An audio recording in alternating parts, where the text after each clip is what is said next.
Well, if you're starting to feel anxious and you're not sure why, it may be that the end of February is looming, and that means RRSPs. Amanda Lang's here to help you sort out whether you need to stress. Despite all of the hype and advertising about needing an RRSP if you want to retire comfortably, now the banks may not tell you this, but you may not need one. Let's connect the dots.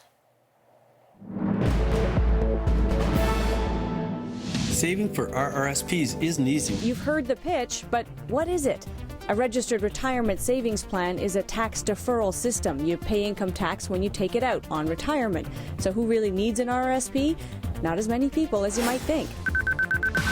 A third of working Canadians have a pension plan already and may not need additional savings in the form of an RRSP.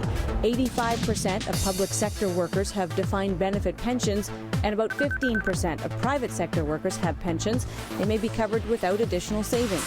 Another 20% of Canadians simply don't make enough for an RRSP to make sense, and who may make as much via their Canada pension plan as they do while working.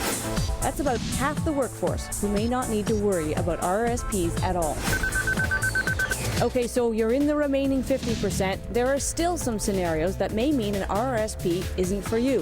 One of them is your income and how it might grow. If it's likely to climb in the years ahead, you may be better off waiting to invest in an RRSP to get the biggest bang out of the tax credit later when you're in a higher tax bracket.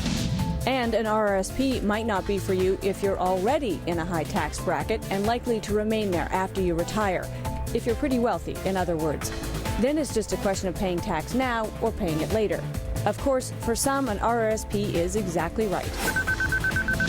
People who will have the most important challenge will be the people who are middle income earners who aren't in any corporate pension plan, so aren't in a defined benefit pension plan or a good defined contribution pension plan. So that is a pretty large group of people. And there are a couple of things that'll help you make a plan.